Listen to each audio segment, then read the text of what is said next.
compare the new PocketWizard Plus IIIs with the older PocketWizard Plus IIs.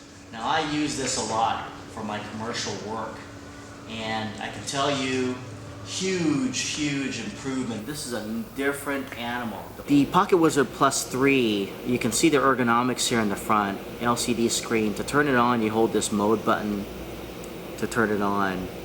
And what I like about this one is it actually has a test button similar to your camera shutter release mode. You can push the test button halfway, and you can see right here a half pi there, and then push it all the way to see the full circle. This works very well if you're using your PocketWizard Plus III as a shutter release. You can actually push it halfway to focus your camera, and then all the way to take your picture. So that's a very large improvement to the PocketWizard Plus II. That's just, as you can see, just a single button. Now they've got a backlit LCD with a battery indicator. I love that.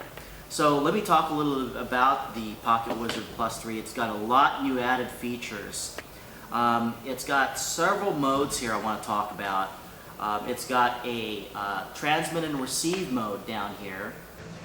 It also has a transmit only mode when you're hitting the mode button. It's got a receive mode only. And then some of the newer modes. It's got HSR, which stands for high speed receive.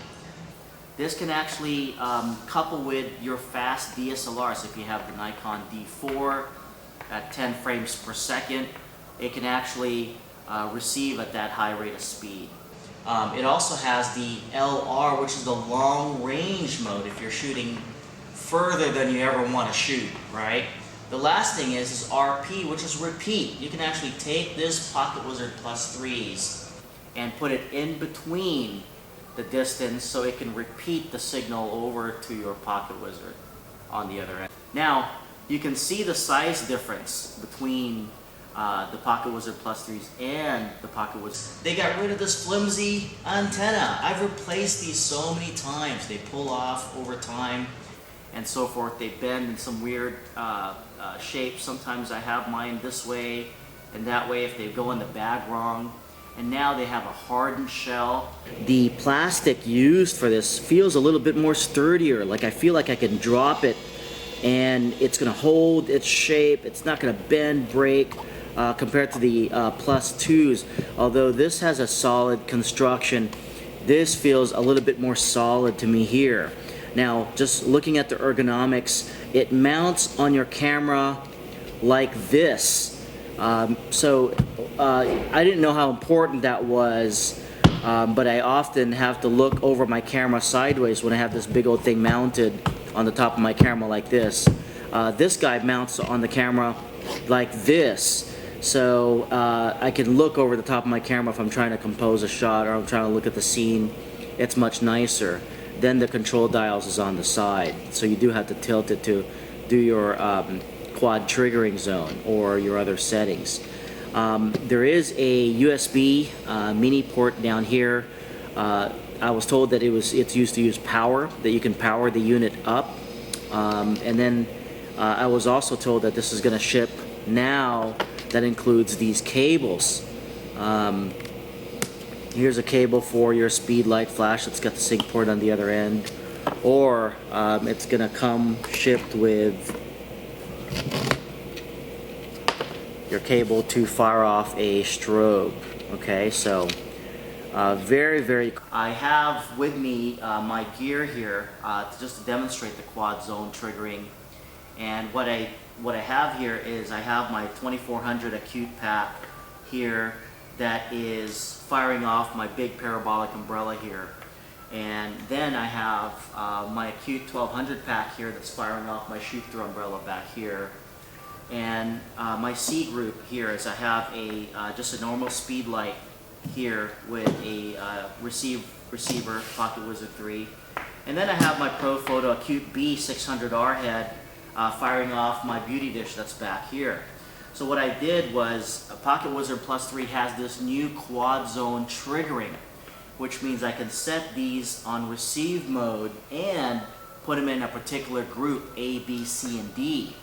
So what I did here on this one here, my 2400 pack, is I have this set up on my parabolic umbrella here on the A group.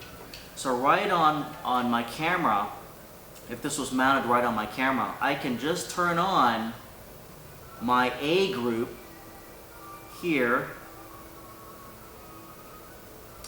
and now you can see I'm only on my A group right here, and I can actually trigger just that light head, just like that.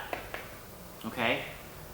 Then if I want to check out perhaps my fill light or my key light on the B group, I can turn on the B group and turn off the A group just to check my light source there. Just like that. Okay?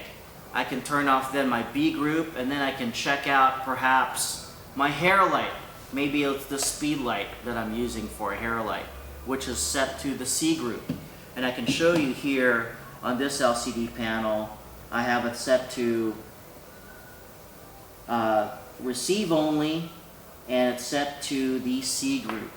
Now, one of the big things on the PocketWizard Plus III is it's supposed to 4 channels. You've got 32 channels. Channels 17 to 32 are your quad zone triggering channels, okay?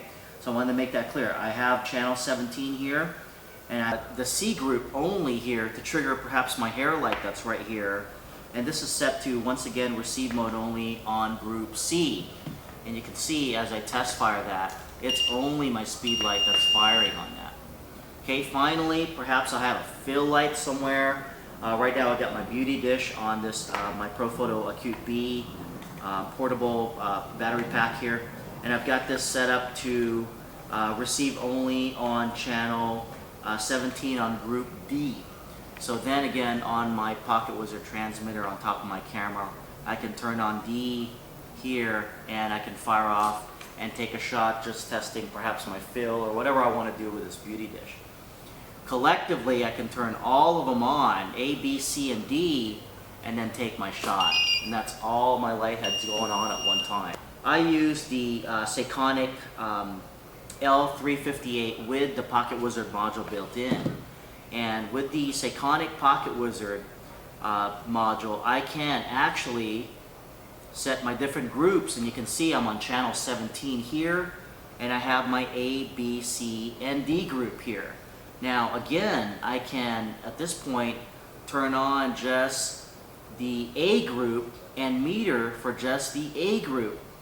So right now I have it on channel 17. I just configured it for just the A group, and I can meter just for my parabolic umbrella like that without triggering any of the other zones. The PocketWizard Plus IIIs, I want to note that they are backwards compatible with the Plus IIs. If I just want a receiver module, my 2400 Acute Pack has the built-in PocketWizard module in it, and it does trigger that perfectly fine, as well as my portable 600R. It's got the PocketWizard module built in, and it triggers that no problem.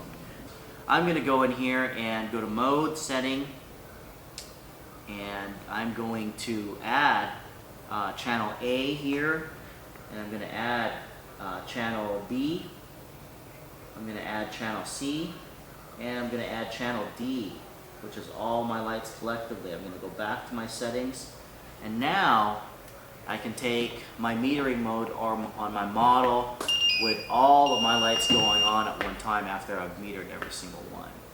So that's it. Please follow us. We are taking pre-orders on the PocketWizard Plus IIIs. If you're in the downtown LA area, we have a simple studio lighting store downtown. You can see us on the map right here. Our address is right here on the bottom. If you're in Orange County, please stop in and come visit our store there. You can see us on the map here. Here's our address down here on the bottom. We are taking pre-orders of these wonderful, wonderful, wonderful PocketWizard Plus III. Please come in and come take a look at it. That's it for now. Please follow me on Facebook. Here's my Facebook address for more announcements right here on the bottom. And hope to see you soon. Thank you. Bye-bye.